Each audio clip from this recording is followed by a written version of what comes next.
The fear of imperfection is crippling you and your dreams. We are going to stop self-sabotaging ourselves by never trying anything new due to the fear of being bad.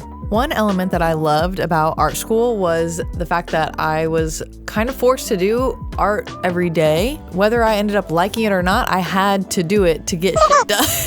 And now I never sketch because I often end up hating my sketches, even though that's really silly because the whole point of a sketch is like to get a rough idea of a thought or creative vision that you have in your head and put it down on paper. It's like literally supposed to be a sketch. It's not the final product. So why am I afraid of sketching if that's the whole point? It doesn't make any sense. And I'm done with this silly mentality that I have been applying to a lot of places in my life. And I bet that you are as well. And we're gonna overcome this. This is going to be our year of imperfection, but like in a good way. Also, by the way, hello, I'm Gabby, and welcome to my little corner of the internet where we're either crafting or yapping, but almost always doing both. So subscribe if you're into that. Throughout this little chat we're gonna have together, I'm gonna be splicing in a few videos of me doing some creative hobbies that I've been putting off doing because of my fear of imperfection, even though they are things that I desperately want to do. Not even necessarily things I want to get better at, but just things I want to do. I have this weird little mental block that just stops me from starting the damn thing. There's just a nagging little voice in the back of my head being like, well, it's probably going to turn out bad or it's going to be ugly. And I need us collectively to tell that voice in the back of our head to shut the fuck up. Some of the things on my imperfection menu today are sketching, knitting, and quilting. I'm not doing these things all on the exact same day. They will just all be compiled in this single video in a nice little package with a little bow delivered straight to you with a wonderful little message for us. And I don't really have a goal in mind for any of these projects other than to do something. Literally anything. Sketching is a very in the moment kind of thing. So I don't want to have any expectations. I just want to sit down and sketch what I feel like sketching. Knitting is something I've basically never done before.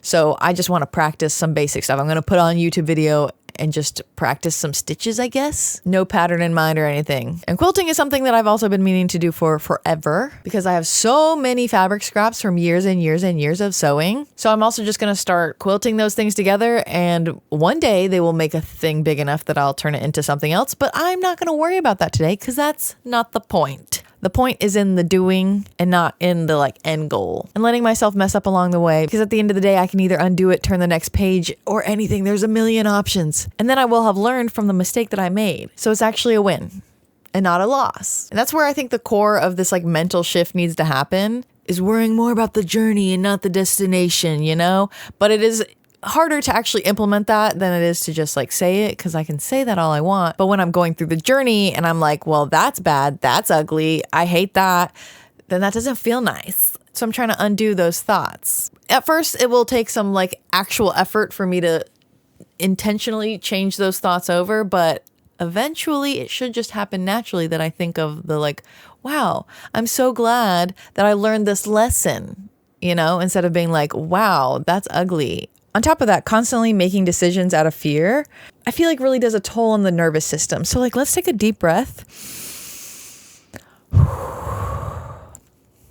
Relax our shoulders, unclench our jaws, and think of a way that you express your creativity that brings you so much joy. And then you're going to comment that below. Based off of no data at all, I just feel like this is a problem that is at like the height of its time in our times. Because I have a sense that the fear of imperfection is very intertwined with the extreme convenience that we experience in our day-to-day lives now. We are so used to immediate satisfaction, whether that's scrolling TikTok, so you're getting those quick dopamine hits, or it's like sitting on your couch and just having the thought, wow, I really want my favorite food right now. I can just get on my phone and have it here very, very soon without having to do anything myself. We have been lulled into this constant state of convenience. And ultimately, I feel like we are losing some semblance of agency and willpower through all of this extreme convenience. To me, the beauty of inconvenience is time for introspection, presence. And at the end of the day, for me, all of that translates into creativity. And so many of us are not comfortable in exploring our creativity and just letting it live how it wants to live, and we always want to control it. You try and force your creativity in a box, and you try and make it work for you. And by work, I mean labor. I don't mean work like work it, you know? And because we are trying to make our creativity labor for us, then we see its imperfections as negatives, and you just always want to fix them, when that's not necessarily the point. For me, I just feel like I shouldn't be doing that for something that I'm doing out of like joy and improvement of my mental state. We should be allowing ourselves to make moves out of love and not out of fear, and go into learning not with constantly thinking, how can I make it better? But look at the process and think, where am I having the most fun with this? And how can I do more of that? Because when you're having fun, then you will just inherently improve. Once again, it's not about that. I'm just saying that is what the results will be.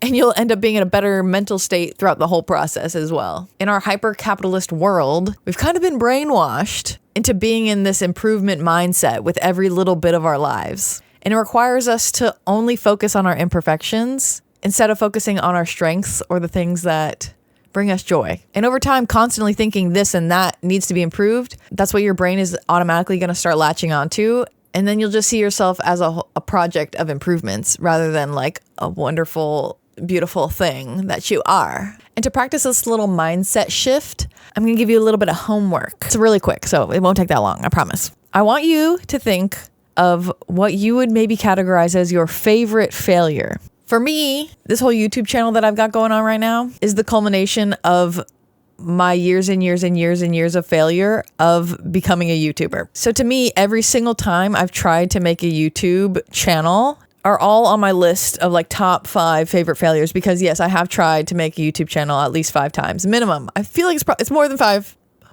but almost all of them were at very wildly different levels of like what even counts as an attempt. But the one thing they all have in common is that they went nowhere. But I did learn something on every single one. Sometimes I had to relearn the same lesson on a couple of them, but we are just dumb baby mortals who often need to experience things more than once to really learn from our mistakes. I don't want to jinx it, but so far this YouTube channel here is going pretty all right. And I think this one might just turn out being the successful one. Fingers crossed, y'all. And the imperfections will keep coming over here on this YouTube channel. But because I've embraced the fact that everything that I make will end up having some imperfections, because I am just a human and not a robot, and I'm so happy for that. So I hold on to that feeling and I say, thank you for the lesson learned. And then we continue on to the next one. Because there's no point in just lingering in the fact that I am an imperfect being. Because that's, I mean, at the end of the day, there's nothing special about that. So just keep on going. Yeah, that's the way to do it. Tell people that there's nothing special about you. But there's nothing special about me either. So, but all I'm saying is that I have adapted this mentality since literally just a couple months ago. And I have seen radical changes in myself in such a short period of time. And also so much more growth in skill in actually doing the thing than just researching the thing. Because I have researched the ins and outs of YouTube for years and years and years and rarely ever actually acted on that knowledge. It didn't really get me anywhere until I actually started to do the thing, and now I'm learning leaps and bounds more. That's just what people say. I know people say it like doing is a better teacher than whatever. I don't remember what the phrase is, but here I am also telling you, I've just been focusing on the fun parts, the parts that bring me joy in the process, and try to expand those parts more and try and do what I can in finding the joy in the parts that maybe I don't like quite as much, but they're part of the package. So they ain't going nowhere anytime soon. And I will be putting this mentality into all of my creative practices, and it makes me so excited to get to crafting. Honestly, just talking about it is making me want to craft right now, but I do need to go to sleep because I'm filming this very late at night. But I will capture that feeling in a little imaginary bottle in my head, put it in my pocket, and save it for a rainy day when I'm not feeling very motivated. And then I can be like, wow, I love crafting. And I plan on being imperfect at so many more things this year. I want to try improv, and I know I'm not going to be good at that at first, but I do think I've got some chops. I got a little something there, I think. Maybe. I'm also going to do some gardening. I can't wait until it is not freezing cold outside anymore, and then I can start a little garden and probably kill some things, but then maybe also a lot of things will live, and then it'll be cute, and I will learn, and me and Mother Nature will be like, oh my God, girl, every day we'll chat it up. So y'all better try some new stuff this year and say fuck it to the imperfections the entire time. Maybe I could have added a little more humor into that one, but felt a little preachy there for a little bits and bobs, but sometimes I gotta get a little serious. Can't be funny all the time. I haven't done the improv classes yet.